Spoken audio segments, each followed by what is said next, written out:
Mr. Speaker, this weekend we honored those killed by an attack on America on 9/11 10 years ago. Many of those that were killed and gave their lives were first responders.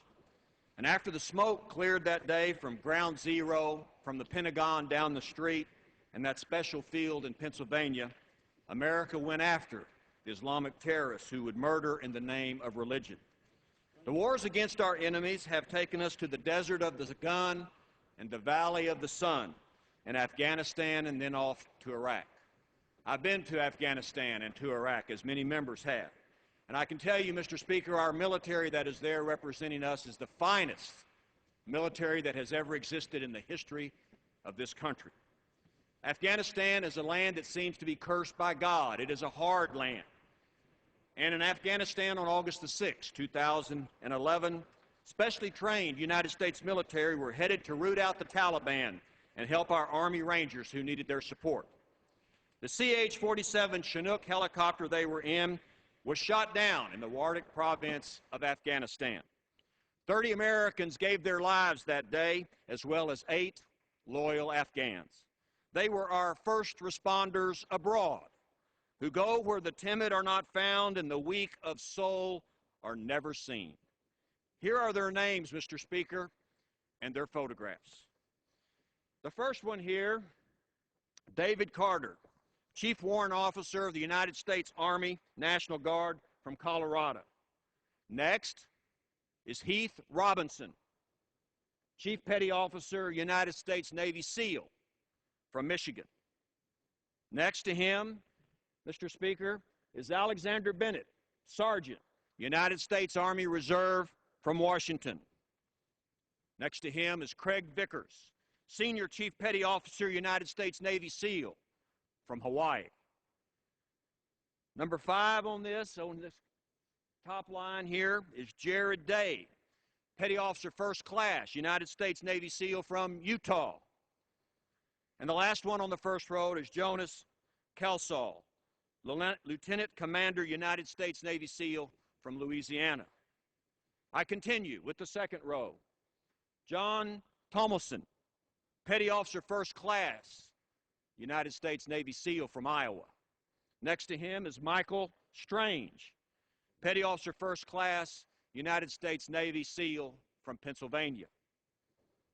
Aaron Vaughn, Petty Officer First Class, United States Navy SEAL from Florida. Patrick Hamburger, Staff Sergeant, United States Army National Guard from Nebraska.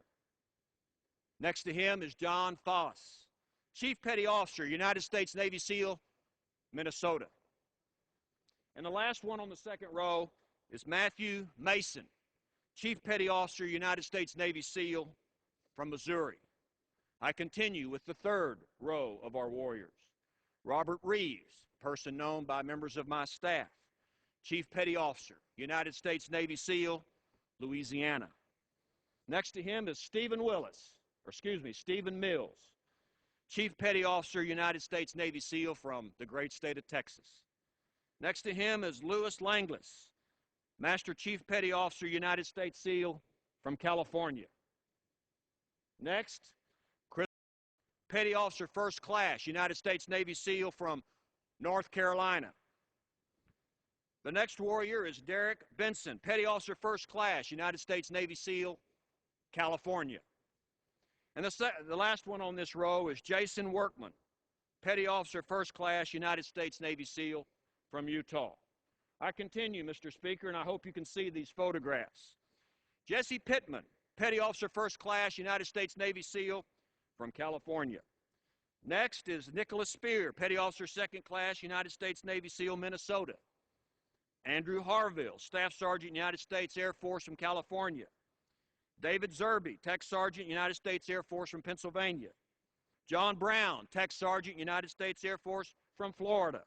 Kevin Houston, United States Navy SEAL from Massachusetts. And the last row, Mr. Speaker, Byron Nichols, Chief Warrant Officer, United States Army National Guard from Kansas.